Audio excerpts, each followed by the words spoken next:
Social. Buenas noches, doctor, bienvenido. Buenas noches, gracias, Diana. Hemos visto que los congresistas ya están diciendo pues que el ministro Santibáñez ya no puede seguir en el cargo, que el tema está desbordado.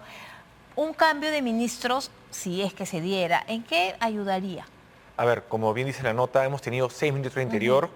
Esto no ayuda a tener un plan a largo plazo de cómo enfrentar la inseguridad ciudadana. Pero también hay que ser sinceros, el ministro, en vez de estar justamente preocupado en lo que es enfrentar la inseguridad ciudadana, ha estado preocupado en defenderse a sí mismo o defender a la presidenta, lo cual no es la labor de los ministros. Los ministros tienen, por lo que manda la Constitución, encargado una cartera ministerial, de un sector del gobierno, y tienen que abocarse a ello, no hacer labor de defensores de la presidenta o abogados de la presidenta. La abogada tiene sus abogados, para eso lo nombra, para eso lo designa.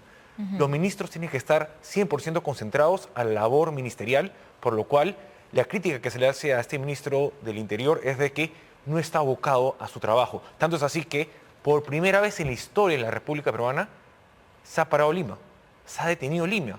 Ni en la época de los 80 y 90, ni los paros armados. Exactamente, se detuvo Lima.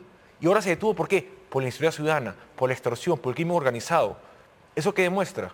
Que el ministro del Interior no ha sabido enfrentar correctamente el gran problema que estamos hoy por hoy, enfrentándonos como peruanos. ¿Quién no se ha sentido afectado por este paro de transportistas?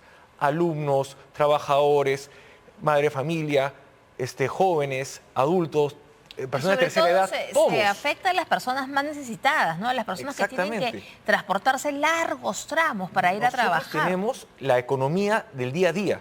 La mayoría de peruanos trabajan en el día para alimentarse al día siguiente. Esas personas que no pueden salir a trabajar, que no pudieran hacer sus labores, ¿qué van a comer mañana? Bueno, mañana ya no va a haber paro, esperemos, ¿no? Mañana ya se ha dicho que no va a haber paro, pero esta situación de la interpelación que ya veníamos hablando, que es el 2 de octubre, se da la interpelación al ministro en pleno estado de emergencia. Entonces, un ministro que plantea estados de emergencia, que plantea grupos especiales, tiene que afrontar una interpelación que es válida, por supuesto, la debe afrontar. Y la interpelación es precisamente porque no ha tenido la capacidad, según los congresistas, de afrontar la inseguridad ciudadana. Es que este gobierno, al igual que sus ministros, son ministros reactivos, y encima reactivos tardíos, porque recién cuando está justamente una plena interpelación, ha reaccionado a crear estos grupos, tanto en la policía como solicitar oficinas del Ministerio Público especializados y demás, lo cual debe haber hecho antes. Hoy no estaría una interpelación si no estuviera teniendo estas reacciones tardías a la inseguridad ciudadana. Más aún, también hay una responsabilidad, claro, del Congreso, del Ministerio Público, del Poder Judicial, del sistema de justicia en general, pero a lo que le corresponde a él, se ha demorado en justamente afrontar la inseguridad ciudadana con un plan claro y con objetivos concretos. En el tema del terrorismo urbano, que es uno de los anuncios que se ha hecho, mandar al Congreso un proyecto de ley de terrorismo urbano del Ejecutivo, en el Congreso hay 20 proyectos de ley. Y ahora que se desborda esto, el presidente del Congreso dice que lo van a poner en prioridad el día 3 de octubre. Es decir, luego de la interpelación al ministro. Nos decía el doctor Carlos Caro que él no creía en esas normas, pero ¿es posible en el Congreso aglutinar estos 20 proyectos más el proyecto del Ejecutivo? Claro, para empezar, en la técnica legislativa se pueden acumular tantos proyectos como sea posible dictaminar en una sola comisión. Si no me equivoco, todo esto está en la Comisión de Justicia y Derechos Humanos. Esa comisión tiene el deber de justamente agrupar estos proyectos de ley y advertir si estos son o no lo necesarios para justamente enfrentar esta problemática. Pero acá va ya un tema de fondo, que también lo mencionó el doctor Caro. Esto más parece un populismo penal. Es decir, las normas penales existen. Lo que no existe hoy por hoy es la coordinación para que todos los actores del sistema de justicia puedan aplicarlas y ejecutarlas. Más aún, imagínense, este Congreso ha sido quien ha sacado del crimen organizado la extorsión, que luego quieren, con esta normativa, volver a incorporarla. Pero la extorsión existe en el Código Penal. Exactamente. Voy a repetir. Entonces, imagínense, primero lo quieren incorporar como crimen organizado. Lo han sacado en su reforma de la ley de crimen organizado. Y ahora lo quieren volver a incorporar. Entonces, no tiene coherencia. Se ha escuchado y se ha dicho, y hay toda una campaña en redes sociales, que se derogue la ley de que ha reformado el crimen organizado, porque esta es la causa de lo que estamos padeciendo. Pero eso parece más bien, ¿usted qué opina, no? Porque este problema de inseguridad ciudadana no la causa el cambio de ley de extorsión, no la ley de crimen organizado. Esto viene ya desde de hace un par de años, claro, por lo menos. Entonces, ¿por qué centrarnos en que es esta reforma a la ley la que nos pone en esta situación? ¿Usted cree que esto es así? Yo creo que más bien esto ha coadyuvado al problema que teníamos. ¿Por qué? Porque imagínense que... Pero la ley no tiene ni un mes de vigencia. No, pero por ejemplo ya hemos visto que han habido diferentes... Por ejemplo, en el caso de Andrés Hurtado, el allanamiento se tuvo que demorar horas y horas porque no aparecía el abogado. Pero el allanamiento se puede hacer sin abogado. Lo que tiene que hacer el abogado es para que haga el acta. Claro, en ese sentido, pero imagínense cuánto demorado porque el abogado que pusieron de defensa pública, el mismo titular de la propiedad dijo, no, este no es mi abogado ya viene. Y eso demoró horas. Imagínense que eso suceda con organizaciones criminales, que ellos tienen mayor poder adquisitivo y que tienen mayor organización y pueden decirle, ¿sabes qué? Si no se preocupen, ya viene mi abogado.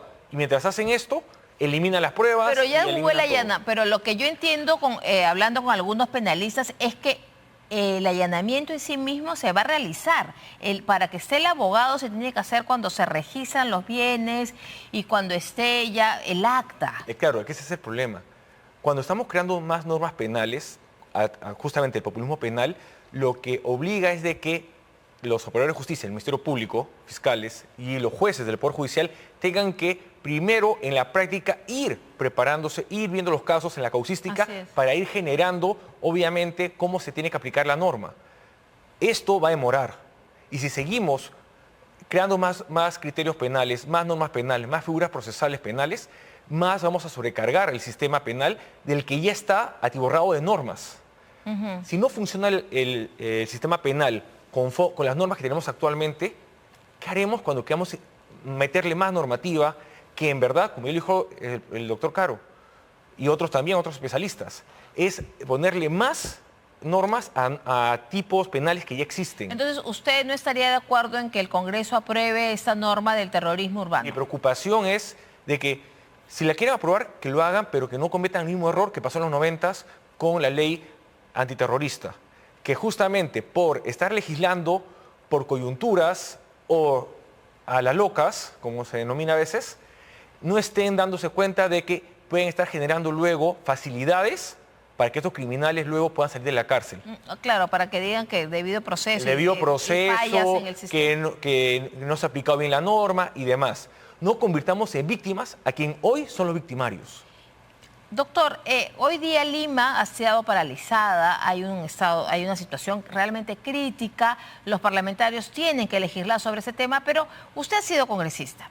Y hoy día nos hemos dado con la sorpresa de que la mayoría de representantes por Lima están en semana de representación en otras provincias y no están en Lima, cuando ellos representan a Lima y hoy día Lima está paralizada. ¿Cómo interpreta usted esto? Yo creo que aquí hay un gran error de interpretación de la función de representación de los congresistas. Si bien, claro, hay informes del propio Congreso donde señalan que el congresista representa a la nación y por lo tanto podría en su semana de representación ir a cualquier lugar del país, inclusive afuera del país, yo creo que los congresistas representan un distrito electoral y tienen que justamente en su semana de representación ir a su distrito electoral y fiscalizar, ir y escuchar la necesidad de la ciudadanía, de la población. Cuando yo fui congresista, en ningún momento me fui de Lima. Todo fue, en mi semana de representación, ir a los conos, ir a los diferentes distritos que Lima necesitaba y escuchar sus necesidades y yo las trataría de llevar al Congreso. ¿O será que algunos ya están en campaña y quieren ser senadores? Esa es la mayor preocupación. Ya ahora el Distrito Nacional para el Senado. ¿Puede haber algo de eso? Yo creo que también es eso. Ese es el gran problema cuando justamente has permitido la amplitud de capacidad de elección. Porque, ojo, el 2016 tienes elecciones generales, Cámara de Diputados, Cámara de Senadores, que amplías la cantidad de curules y de posibilidades para estos congresistas. Y además tienes también elecciones regionales y locales. ¿Cuántos de ellos, si no logran su primer objetivo, que es el Congreso bicameral, no van a ir a elecciones locales o regionales? Muchos de ellos. Y eso es lo que tenemos que ya empezar a fiscalizar como ciudadanos a estos congresistas. Muchísimas gracias, doctor.